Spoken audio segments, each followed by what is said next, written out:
AI systems can go off the rails, run amok, and hallucinate. So on CXOTalk 888, Lord Tim Clement-Jones and Dr. David A. Bray explain how to anticipate, manage, and prevent these failures before they escalate into enterprise-level crises. David, tell us about your work. Currently, I am chair of the Accelerator at the Stimson Center, which simply means we are striving to figure out how we do policy and program in parallel because the world is changing so fast. Other than that, I have served in different roles ranging from countering bioterrorism to CIO of the FCC, Senior National Intelligence Service Executive. Tim, please tell us about your work. I'm a member of the House of Lords. I speak there on science, innovation and technology, particularly AI, and I co-chair our cross-party group on AI in Parliament. And I consult with a number of organizations on AI policy and regulation. When we talk about AI, generative AI in particular, running amok, what exactly does that mean? One of the interesting things about generative AI is that it actually generates its own content. Before then, with different other flavors of AI, we had things that were rule-based systems, we had natural language processing, but generative AI is actually able to generate its own content. And if you look at it, whether it's an image generator or a large language model, it's sort of doing prediction. In large language models, it's next word prediction. In images, it's trying to respond to the prompt you gave it. And as a result, usually they have these things called random seeds. They also have temperature controls that introduce a little bit of randomness. Now, even if you turn down the temperature control, turn down the seeds and say, I don't want any randomness, nowadays with these very large models, because you're doing compute in parallel, there's still some non-determinism because these race conditions that send things to different processors, you could do the same prompt twice and it may not actually result in the same outcome. Plus, a lot of these models have what's called observer effects, which if they observe a prompt has been asked, when you ask the same prompt a second time, it's already been altered because it observes that same prompt. So we're dealing with things that are not deterministic. They're not rule-based. And so as a result, when enterprises roll this out, they may think it's going to do a certain thing. But as you mentioned, there's hallucinations. We may try to get hallucinations down. Let's say we even get it down to single digits or 1%. You'll still never be able to reliably predict when it may actually do something that's completely not factual. Again, it's doing sort of multidimensional pattern matching, but not necessarily factual.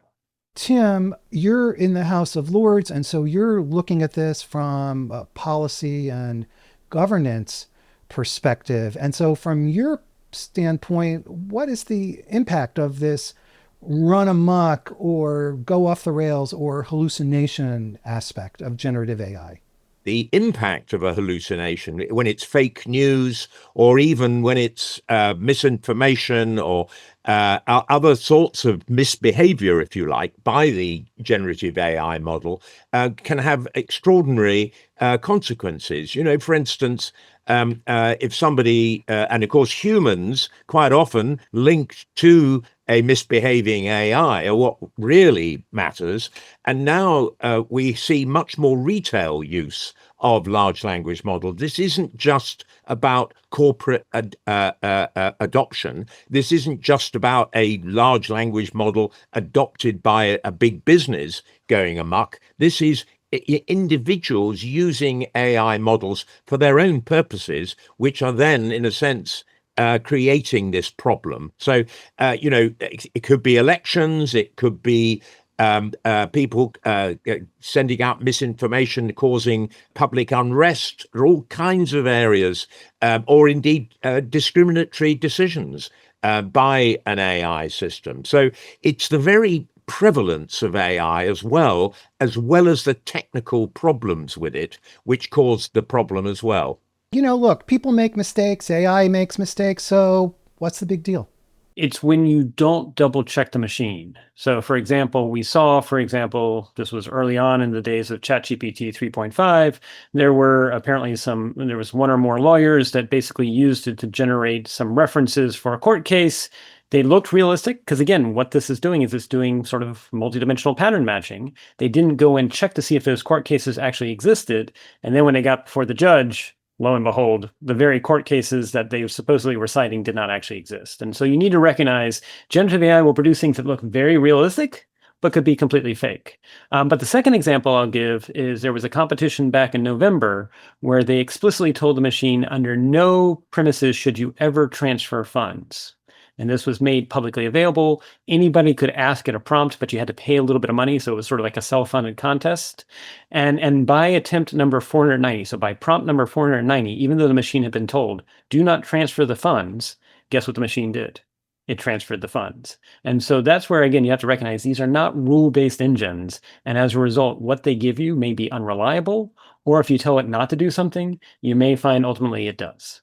Yes, and we have our own examples in the UK of publicly used machine learning tools in government, having deprived 200,000 people of their benefit on an illegal basis. And of course, our most celebrated case in the worst possible way is all our sub-postmasters who were prosecuted by the post office, who were using, it wasn't quite AI in those days. In fact, it was an expert system, and how much worse it would be if it wasn't an expert system, I tell myself, which caused prosecutions, people to commit suicide, and they're still awaiting compensation from our government, and for the wrongs that were done them for being jailed unlawfully. So this trusting faith that people have in computer-based decisions, if you like, putting it very broadly, is something that carries through into AI, particularly when AI has this ability to converse with you and seem rather human. Let's face it, they pass the Turing test nowadays. Almost certainly. I think that's probably well out of date. And so it has this kind of human look about it, which generates public trust, which makes it extremely dangerous in that case. So this trust aspect, this kind of false confidence that leads us to believe that we are receiving, quote unquote, the truth, is that really one of the core, most dangerous aspects, would you say? If you define trust as the willingness to be vulnerable to an actions of an actor you cannot control, we perceive competence, we perceive maybe integrity, we perceive benevolence in these models, and as a result, we are trusting them when in fact maybe we shouldn't. And that's partly because of marketing, that's partly because of what we've been told, but as he said, they appear human. And the more they appear human in their conversations with us, their interactions with us, we don't step back and have the skepticism. But even before this, there was actually in the 80s where they actually played like the bargaining game, and the machine was pre-programmed to make offers. And so it was never going to deviate from this, but people still penalized the machine for doing unfair offers, even though it was pre-programmed. And so this is actually more of a reflection of human nature, which is we try to treat things as if it was ourselves when we really need to step back. And I often tell people, AI is not artificial intelligence, it's alien interactions. Do not assume at any point in time is it thinking anything like us. And as a result, when you are looking at different AI methods, including generative AI, know their strengths and know their weaknesses, and brief your board, brief your leadership, brief your government, because those different strengths and weaknesses may be your comeuppance if you use the AI in the wrong context. David's so right about that, Michael. And what is so interesting is we defer now to these large language models. Look how polite we are. I mean, David may kick the computer when it gives the wrong answer, but an awful lot of other people say, oh, thank you so much. That's a great answer. And, this polite interaction with a machine is, quite extraordinary. But this is what we are now programming ourselves to do, basically. So again, we are building up this kind of false platform, really, and we should be much more skeptical. It does take on the character of a person because it presents the illusion of consciousness, of sentience. Yes, that's, I think, the biggest thing I want to tell people. At no point in time is it conscious or sentience. This is just fancy multidimensional mathematics. The trouble is you do have some people that are, for whatever reason, either talking about it because it gets clicks or talking about it because it's they themselves feel anxiousness. But you need to recognize at the end of the day that the current flavors of AI that we have are really just really advanced multidimensional mathematics. And so when you deploy it, I think this does get to the interesting things. You need to be ready for it to both technically go off the rails because you may have used AI in the wrong context. You need to be ready for the fact that maybe the AI is doing exactly what what the algorithm should be doing, but you trained it poorly on the data, that the data was non-representative, or there were things that were missing from the data. And as a result, it's going to reach conclusions that do not match what we want it to match. Or finally, those two things could be done right, but what you missed was the human interactions as a result. And so you begin to see exactly as Lord Tim said, people who may be going to an AI model, asking it for news, and going down a increasingly mixture of some real news plus hallucinated news or news that's being skewed to the person's attention or interests. And as a result, they believe this to be truth without going to other sources to do the sort of skeptical trust but verify. Absolutely. And it's very seductive. And then you get this over dependence being created. And that's one of the things that I worry. It's the de-skilling aspects in the future as well. Preeti Narayan on LinkedIn says, do you think we'll reach a point where AI risk officers are as common as chief information security officers? And if so, should they have a direct line to the CEO or even the board? That's kind of a pregnant question. There's a lot there. One of the things that I'm increasingly hearing from CIOs and CISOs, chief information security officers, both in the private sector and in the public sector, is we all know that in cybersecurity, complexity is actually what erodes strong cybersecurity. And AI, guess what? It's one of the most complex things we're bringing into enterprises, into organizations. And so, yes, in some respects, there is going to be a convergence between the things you need to do for cybersecurity as well as for AI risk. And one of them that I would say that we need to do more of already is move away from what was called forensic space, sort of like looking for very specific patterns of something. And instead, we need to do what's called patterns of life. What does normalcy look like in your organization? What does normalcy look like with this system? And then if you see something odd, that could be a hardware, that could be a software problem, it could be a cybersecurity issue, or increasingly, if it's something that has AI behind it, it could be the AI doing something it shouldn't do. And so I actually think there's going to be a convergence between patterns of life-based approaches for cybersecurity, as well as for what's needed to be done to make sure AI does not go off the rails for companies and for governments.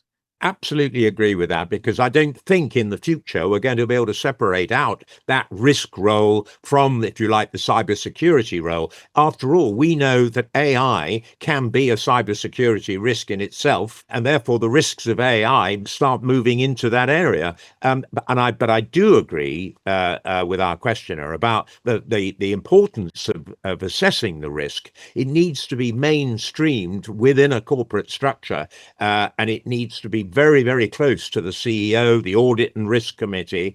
It should be integral to the way that CEOs, that boards adopt artificial intelligence. And if they don't have that approach to risk, then they are very vulnerable when they start adopting it. So, this is very much part of the structure that I think you and I would propose, David, for corporates to adopt. And, my worry is that, it's adopted piecemeal without that overarching assessment at the very beginning of what kind of structures you need to keep the corporate safe, to make sure that its purpose is being delivered by using these new tools.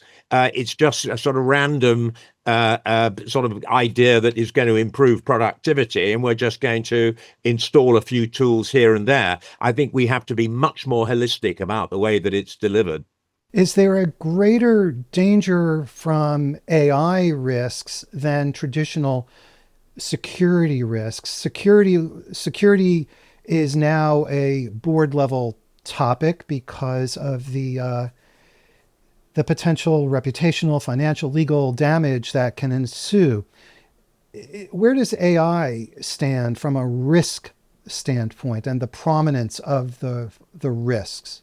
My assessment of the current flavor of AI, the current generation we face, it's a lot like insider threat. Just like you need to be worried about insider threat, where you don't know if that human might do something that's maybe not malicious, but they did something wrong. They just sent 250,000 names publicly that should not have been named publicly. That's just an example. Or maybe they are malicious. Maybe they're actually disgruntled employee, or they're actually getting paid to do something. Or maybe they're getting coerced. And so you need to treat, almost when you bring AI into enterprise, it actually needs to be a way to upgrade, and you have the conversation with your board about, we're going to treat AI just like we need to upscale our own insider threat issues. Because again, this AI, if I would not recommend using DeepSeek, but if you're using DeepSeek, you should be aware that it's also sending metadata and information overseas. And are you comfortable with that? So I would say it is a risk. It is a significant risk at the speed and scale it can do. However, I think we have tools very similar to how we actually approach insider threats within companies. The same thing can actually be done for AI too. And I think the shrewdness of the question, Michael, is that I don't think many boards are there yet. I think that Dave is absolutely right about what should happen, but I don't think that is currently happening. There's a great focus on what the opportunities are, but it's not really looking about the risk, how it fits within the risk appetite, because I don't think the risk is necessarily appreciated, or the level of risk is not yet appreciated. So I think boards, my worry about boards universally is they don't necessarily have the skills yet to really assess at that level the kinds of AI that they should be adopting, how AI will fit with their values and their objectives, and so on. But these are quite big issues across the board. Let's jump to Twitter and take some questions there. This audience is so smart, so intelligent. I love these questions. Here's one from our friend Anthony Scriffignano, who of course has been a guest many times on CXOTalk. And he asks this: as a new generation is emerging that has learned to let the machine do the work, how do we get the workforce to use their excess capacity to think for themselves and focus on new, unmet challenges? There's two buckets. First is, as they are using the machine and working with the machine, as Lord Tim said, and I agree enthusiastically, still be skeptical. Just because the machine has given you an output, you almost need to sort of double check the work. And it doesn't mean you have to check everything, but you need to gain some expertise. The second thing is we now need to figure out, how do we actually sort of do a combination of not just one individual to an AI, but teaming across multiple people and machines, because it may very well be the future is, especially for an entry-level employee, you may actually have, either as a deputy boss or even as a boss, your initial boss might actually be giving you tasks through an AI system, because what you're initially doing is the more, sort of learning entry-level work, and you have to be comfortable with that. But then what's your recourse if you think the AI is giving a wrong task, or the task is no longer fit for purpose, because it might do that.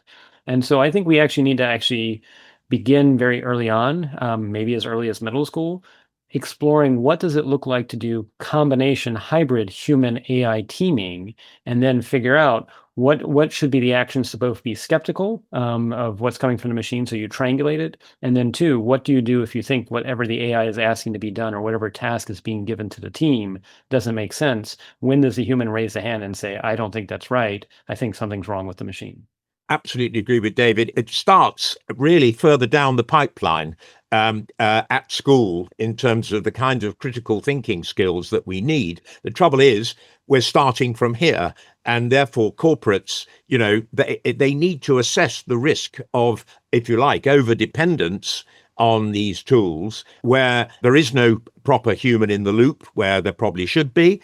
There's an over-dependence on the tools, and there is no real human intervention, which actually could get the same kind of result. So the skills of individuals using these tools are going to be absolutely critical. And, we no longer need now to amass information. We don't need to, in a sense, gather the data and or analyze the data in many ways, but drawing conclusions from it and critically assessing it is going to be absolutely, right front and center for the kinds of skills we need in our businesses.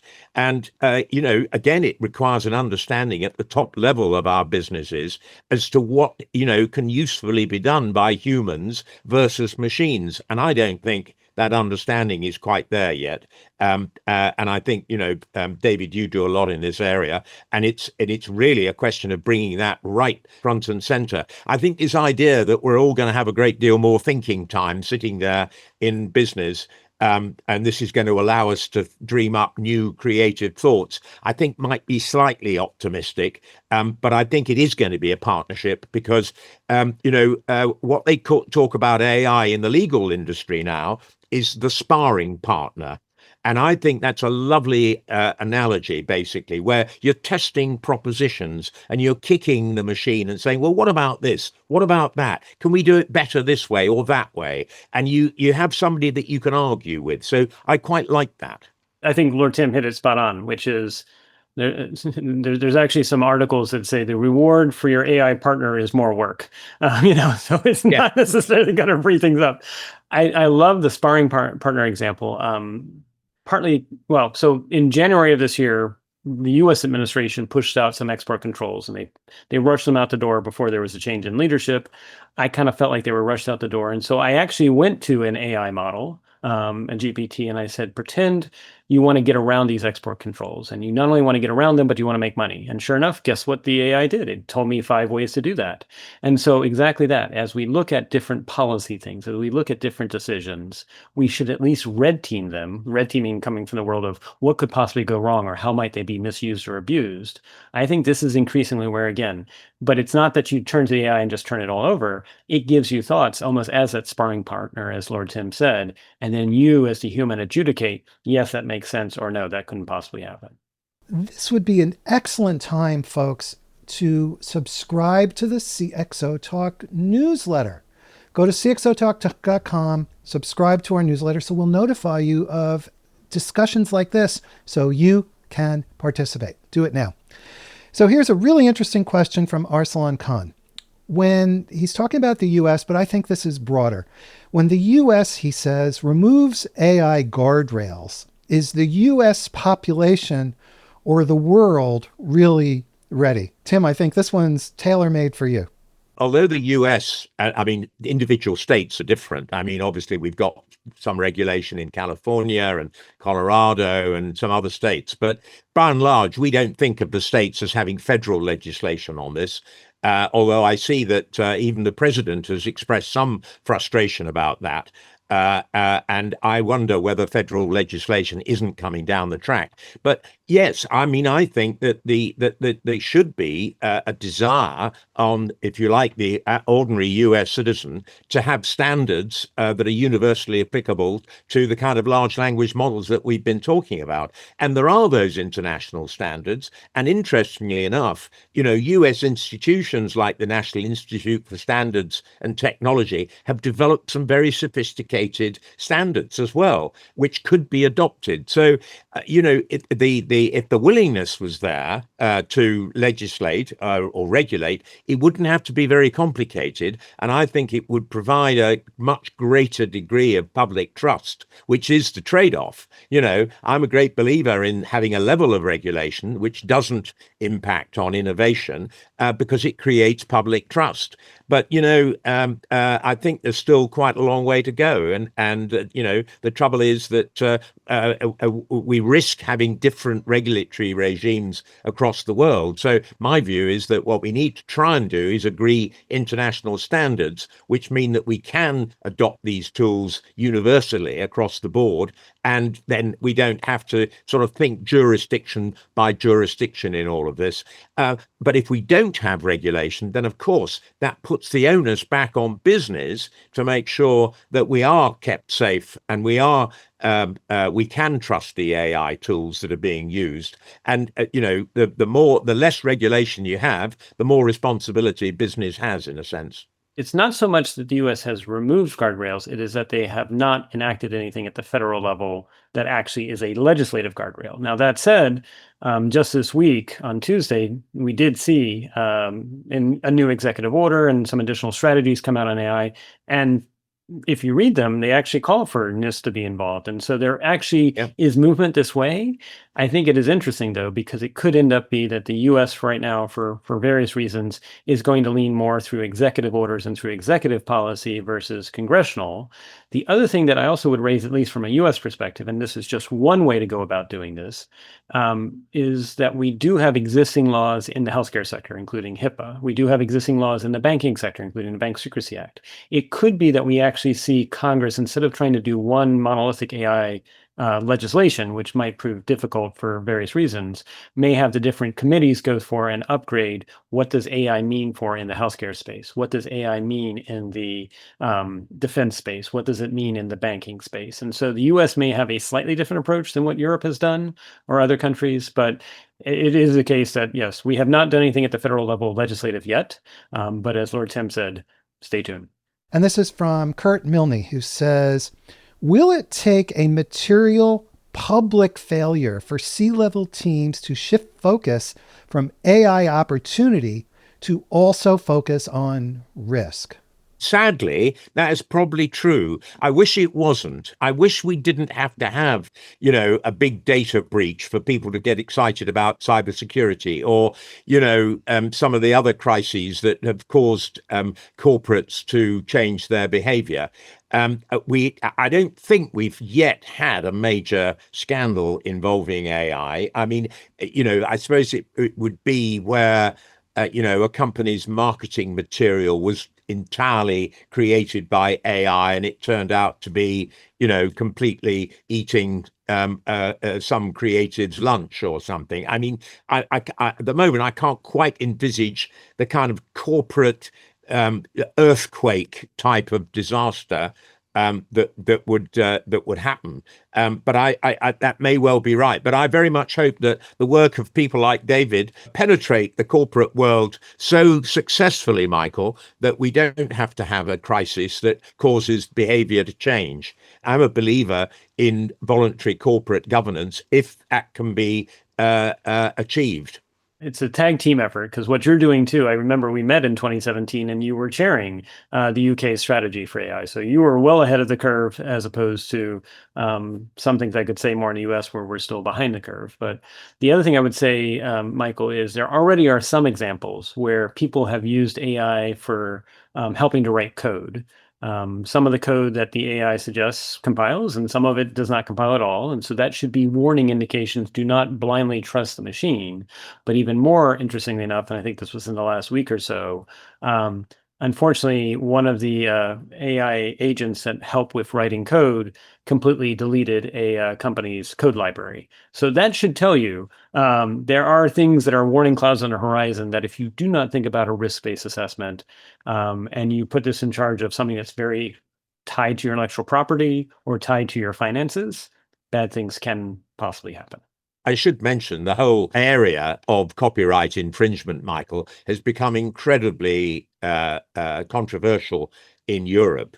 And you could say that, for reputational purposes, it's the AI model developers which are at risk of very, very strong reputational damage if we don't find a proper solution to the training on copyright material and so on. And then, of course, earlier on, David mentioned the lawyers who, had false citations.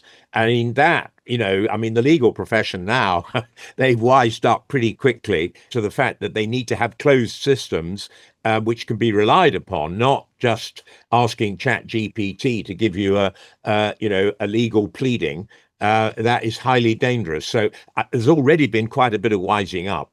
Let me just also mention that it's interesting if we look at traditional security and data breaches. There have been massive data breaches. I think all of us have had our social security numbers and personally identifiable information, spread out there on the web. There's no escaping it. And still, these breaches happen all the time. One of our major retailers, Marks and Spencer, they were unable to stock, unable to deliver. I mean, for months and months, and I think they're still suffering from the after effects. So, yeah, I mean, risk management, risk assessment is, so crucial in all of this. And, AI needs to be added to all of this. And our first questioner rightly raised that. It needs to be very much integrated into the whole risk management process. Here we have a question from LinkedIn. It's from Mohamed Jibrel, and he says, this is to David. He says, do you see the need for new agent management tools and platforms? For example, managing agentic AI sprawl with security, compliance, cost, and so forth. Short answer is yes. The slightly longer one is it may not look like some of the tools of the past because this is not steady state. Because we just talked about how generative AI and other AI approaches are possibly non-deterministic and that they are generating their own content. If you do what has been done in the past with forensics and you assume steady state, you will always be behind. And so that's where I'm really excited about sort of patterns of life where CIOs and chief information security officers can go to their boards and say, look, we can actually get a win-win where we upgrade the cybersecurity posture of our organization while simultaneously also getting it better shape for managing AI risk and actually detecting AI risk, because we're looking at what the normal patterns of life are for our information systems and our AI systems. And then if we see something odd, we're stopping it and doing a pause and trying to figure out what happened here. So I think that's necessary. The other thing I would also give a nod to is for certain flavors of AI, especially the ones that are pre-compute. IEEE, after about 5 years, released just about a month ago, called the Spatial Web Protocols.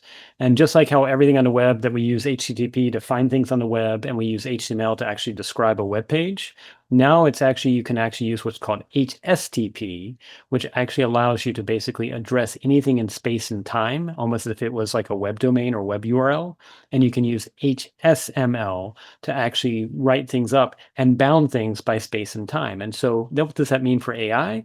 We can actually write descriptions and say, in general, autonomous AI systems that are flying planes should not plow into the ground. In general, cars should not actually drive into other cars. You can actually begin to have space and time constraints. And even more interestingly, there's some early indications that you can actually take that and actually use it for policy as well, because policy often has boundaries. JPL, Jet Propulsion Lab with NASA, has been using this as experiments on on the moon, to actually, because of the lag effect, giving these sort of the commander's intent to the possible moon rover or whatever is on the moon, but then allowing the AI that's on board actually on something that would be on the moon, try to navigate within the space-time dimensions. And so this gives me hope that for some of the future of what we do with AI, especially if it is pre-compute, we can also bound it by space and time constraints. The other element of this is absolutely right at the corporate level and the adoption level by business. But of course, agentic AI, some of it snake oil, some of it not, has that autonomy, but it also is now becoming retail as well. So, again, we have to make sure that, if a business has 1,000 employees, they're not all thinking, yeah, I'm going to adopt this agentic AI. I'm going to put all these tools together in a semi-autonomous way, because that is going to be a threat to the business as well. It's not just cybersecurity or data risk, it's, decision risk. There are so many aspects to this. And so it doubles the risk as far as I'm concerned, where you have that degree of autonomy in an AI agent that, could unravel an awful lot of things further down the line. So, again, that means that boards and senior executives need to be very, very mindful. Arsalan Khan comes back and he says, this is really intriguing. He says, why can't we have AI write its own policies? What are the pros and cons of the AI deciding the policies and implementing the policies? There's no reason why you shouldn't. As long as you've trained the AI in the right kind of a way, you can be a monitor. You can, I think you have to have some sort of generative adversarial kind of approach to it. You can't have, I don't think the same, AI should be looking at itself, but I think what you need is one AI looking at another. And that is going to become extremely prevalent, in my view, where you have a mixture of tools. One is monitoring another, one is risk assessing another. After all, we know how quite a lot of work has been created. I remember when there was a painting in Paris that was then created in Paris, sold in New York for $500,000, called, I think it was Eduardo de Bono. And it was created by this generative adversarial network. And it was created by one AI criticizing the work of another until eventually it produced this rather splendid portrait. Well, let's take that forward a few years and say, how do we make sure that, we create the policy and then make sure that it's complied with? So, yeah, I think the chief compliance officer has already got tools of that kind in the box. This is from Chris Peterson, who is maybe taking a slightly contrarian view here. And Chris Peterson says, is there a balance we can strike between AI regulation and AI innovation? And here's the point. Especially given the velocity of change and the billions and trillions of dollars riding on the success of big AI businesses. In other words, sure, guys, we have to manage risks, but let's also not throw out the magic as we manage ourselves risk into the ground. Thoughts on that? If you use, whether it's human produced or you use another AI to produce constraints for what an AI should and shouldn't do, then you allow innovation to happen within those constraints. And so if you have a separate system that is monitoring that harm is not coming either mentally or physically to a human being, then yes, that gives you an additional degree of confidence that you wouldn't have if you had just the AI system by itself. You may tell the AI system, don't harm humans, don't harm them mentally or physically. But as we know, unfortunately, whether a wrong prompt is asked or the data was incomplete or the non-determinism, sometimes things can happen. So I think when I brief companies and boards and even governments, I say, what you really should be doing is not necessarily setting 5-year goals, but setting 5-year visions for how you want the technology and society or technology in your company to perform, and then use constraints as your friend. And so just as what Torrington was saying, that you could use AI to actually sort of bound in other AIs, there are other approaches too.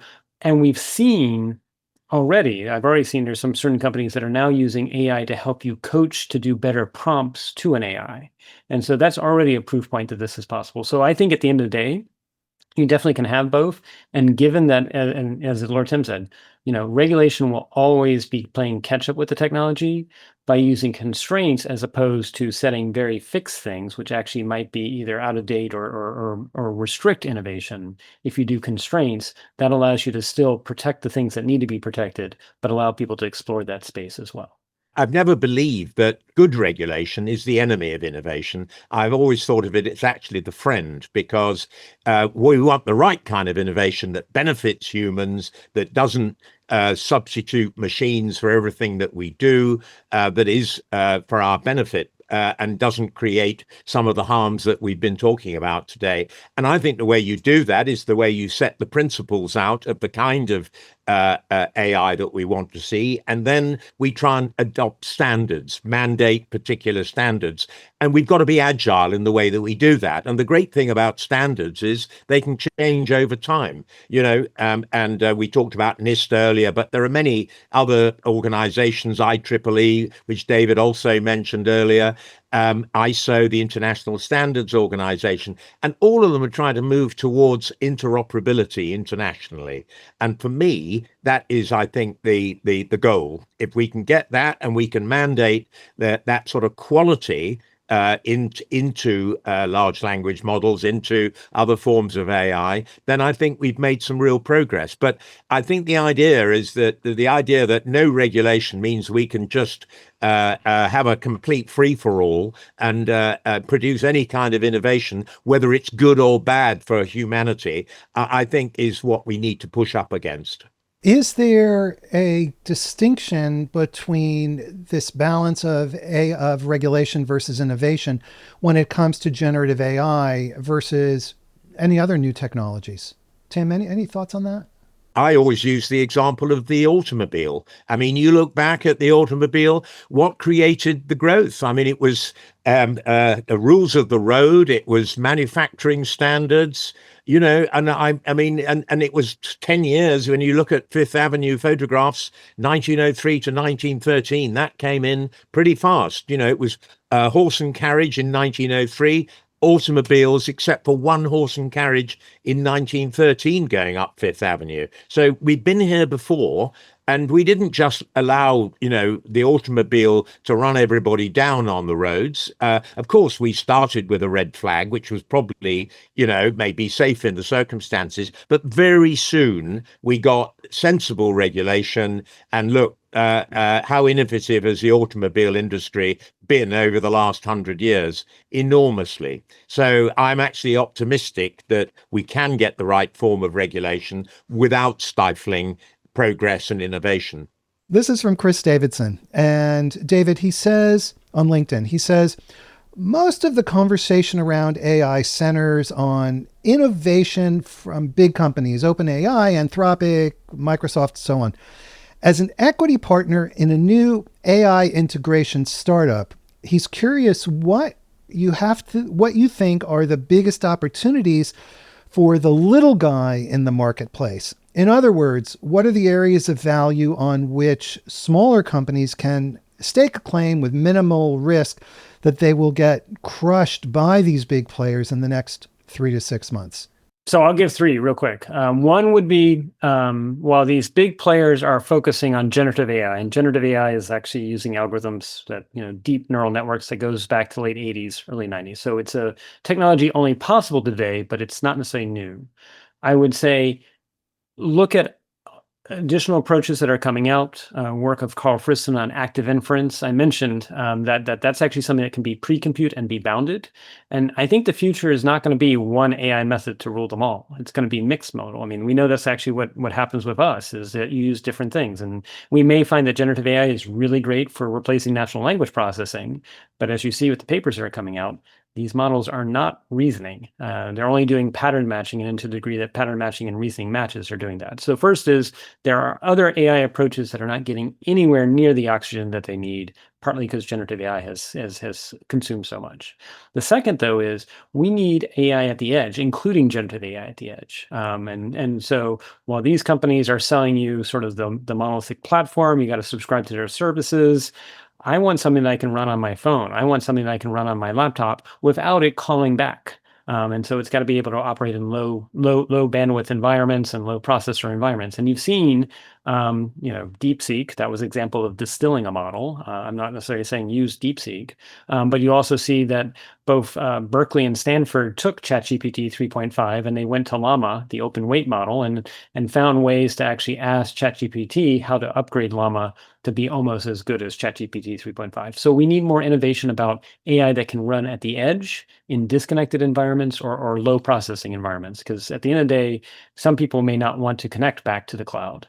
And then finally, this is actually more the human dimension, that right now, some of these companies, I really try to have empathy for the fact that there's some companies out there saying like, it's going to displace 50% of jobs. Well, actually, I don't think that's the case. I think while jobs may be lost, people will retrain. And so it's actually an either or. And so what I want to see is AI companies and AI startups that are actually helping people navigate the chasm between, you used to do this, now you're going to be doing this with AI. How do I accelerate your learning journey so that yes, your job has been let go, but you're now doing a different type of job and you're actually much more productive. And so navigating that in a way that gives people agency as well as reducing anxiety, I think there's going to be a whole industry there. And I think right now, anyone who's just saying it's just going to be a loss of all jobs, period, without saying, and at the same time, new jobs will be created. I'm really interested in the new jobs that will be created and how we actually have private industry help people skill up for that. Lord Tim, thoughts on, very quickly, on this issue of opportunity. How can small players survive? Yes, very quickly. I thought David's point was very shrewd. My point would be actually data is still going to be king in all of this. The large language models are a commodity. I don't think they've made any money yet from the large language models. So my view would be I would go to open source or distill in the way that David discussed and find a proprietary database that I had an exclusive license to, which had a particular use, maybe in healthcare or education or agriculture, something like that. And I was the only AI developer who had the access to that data and was able to use my AI model. And I think then I would get an open source model to help me with all that. And I think then I would be in business. But, I'm not an AI developer. What do I know? We need to spend a few minutes before we're done here talking about jobs and the impact of AI, generative AI, on jobs. David, you want to take some crack at this first? When I met Lord Tim back in 2017, what really resonated at the time with the UK government, they were proposing data trust. Here in the United States, we call them data cooperatives. But this idea that businesses or people could come together, like maybe we're all musicians or we're all artists, and we actually say we are willing to let our data be used for the following purposes. Well, here we are now in 2025, looking at 2026. We need that in the United States. I mean, because I actually say that right now we have a few companies that seem to be repeating the lessons of Napster, where they have acquired data, but not necessarily respected intellectual property, not necessarily respected the equity of the people that produced it. And it also makes it hard to whether or not I can trust it, because when the machine gives me an answer, where did it come from? So I think this does put the premium on exactly what Lord Tim said, which is the future of jobs is whether it's a interesting data set or it's people that are musicians, artists, entertainers, and maybe it's also we just care about finding a cure for Parkinson's. On top of it, though, we no longer have to ship the data. One, that's a cybersecurity risk, but then two, what's called federated learning, where the algorithms actually come and learn in situ on the data itself, and we can actually monitor what's being learned. And then when it leaves, we actually record that, and then there's some either financial exchange of value or some non-financial, some other benefit that it's equity and whatever cure for Parkinson's or whatever research was done. I think the future of jobs is both rethinking data so that we can actually make sure people have some sense of stakeholderism in their data. And then again, it's getting out there and saying this whole narrative of it's going to kill jobs, period, as opposed to it's going to displace jobs, much like how when the automobile showed up, well, yes, horse-drawn carriages and those sort of things, they went away. But then there were taxi cab drivers or truck drivers or people that maintained cars. New jobs were created. And so the faster we can actually help people both be aware that new jobs will be created and then help them with that journey, I think we'll actually reduce some of the anxiety that's present in societies at the moment.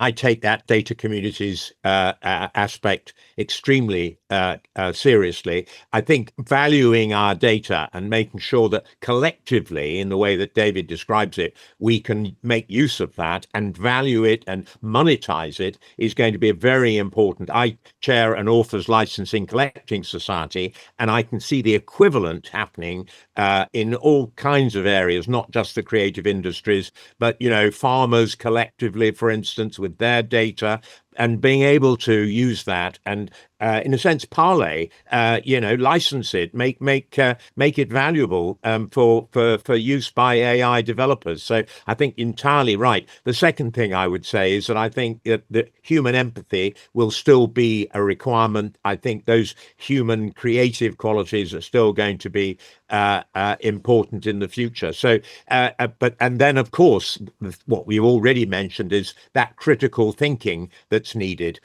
because if we don't think critically, then frankly AI is definitely going to take over, and we're not going to have really much of a function, particularly if AGI comes along anytime soon. Do you have thoughts on what kinds of jobs will get displaced by AI and what kinds of jobs will not? And very quickly, please. If you can stick into Claude or Chat GPT, tell me, give me a business plan for the next 5 years, and this is my vision, and these are the annual reports of my competitors. then, I think and that's exactly what you can do nowadays. Then you're going to find that kind of job going. So I think this is a white collar revolution, basically. And I don't think we've been here before in anything like the same way. And it's not a blue collar revolution that David was talking about, drivers and so on. I mean, we have a gig economy, but that doesn't, and they're driven by algorithms in terms of their performance, but that doesn't mean to say that those jobs are going. People are still going to be riding around on scooters and motorbikes in the future. We're going to be the ones, the professionals are the ones who are at risk. David, literally in one sentence, what jobs will leave and what jobs will remain, just being displaced or not? So much like the printing press where scribes went out of work, but typesetters arrived, if you were in the business of web development, interface development, that'll increasingly be done by AI. Anything that the past is like the present, that'll be done by AI. The new jobs will be the jobs that are novel, where the past is, past does not inform the present, where you have to think on your feet, where each day is different. And the people that are then, when they look at what comes out of the AI, are being those skeptics, being those critical analysis. Arsalan Khan says something interesting. Whoever defines ethical boundaries defines the direction of AI. If the world doesn't have consistent ethical boundaries, then AI is just a reflection of our own biases. Who wants to just very quickly take a crack? That's an interesting statement, but let's think back to the 1700s, Arsalan. There were plenty of things that people thought in the 1700s that are ethical that we would not think are ethical now. Same thing in the 1800s. I often say to my British counterparts, in World War I, the British thought that U-boats were ethical and submarines were not ethical, and switched to World War II, that had flipped. Ethicals are socially and temporally defined. What I think he's saying, though, is what are the principles we want to hold true to? And I think that is an important conversation to have. But recognize that ethics, there are plenty of things we thought 200 years ago were ethical that are not ethical now. Let's make sure that as we look at ethics now and we spend time on it, maybe what we really should be saying is what are the principles and the constraints that we care about, as opposed to just ethics. There are principles that have been agreed internationally. They may not be agreed in terms of regulation, but the OECD principles, China signed up to those, G7, G20. So I think I'd be more optimistic than Arslan. Looks like Hui Wang from LinkedIn is going to get the last word here, and I'll just ask you each for one quick soundbite sentence.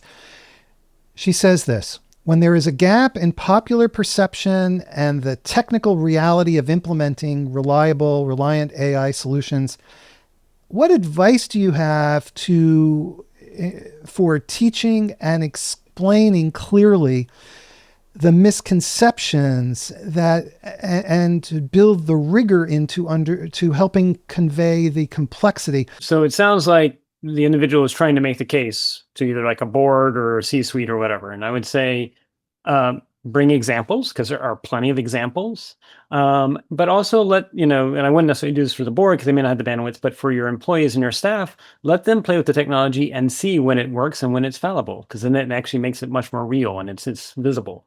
However, I think this is a case where, again, whether it's case studies or experiential itself, you almost have to sort of show and make it real, because otherwise people will not see the value. And again, that fact that we see the machine and we think it must be like us because it's talking to us or it's giving us text, we need to recognize that our own human emotions will run the risk of missing the fact that we have to be skeptical of these alien interactions. We are going to be the victims of our own trust if we're not careful. And, I'm a great believer in encouraging a culture of curiosity, but I think we have to encourage a culture of caution as well. I think we just have to get the balance right between the two. And if we can encourage that, and it's not just business, it's government, it's families, and we're way behind the curve, unfortunately, because technology is moving so fast. Well, with that, we're out of time, and clearly there's a lot more to discuss. So I hope you'll both come back and be guests on CXOTalk in the future so we can continue this conversation. Thank you very much, Michael. It was great to be here. Truly appreciate it, Michael. And a huge thank you to Lord Tim Clement-Jones and Dr. David A. Bray, and to the amazing audience who asked such excellent questions. Thank you all. We have incredible shows coming up. Check out CXOTalk.com, subscribe to the newsletter, and we'll see you again next time. Take care, everybody.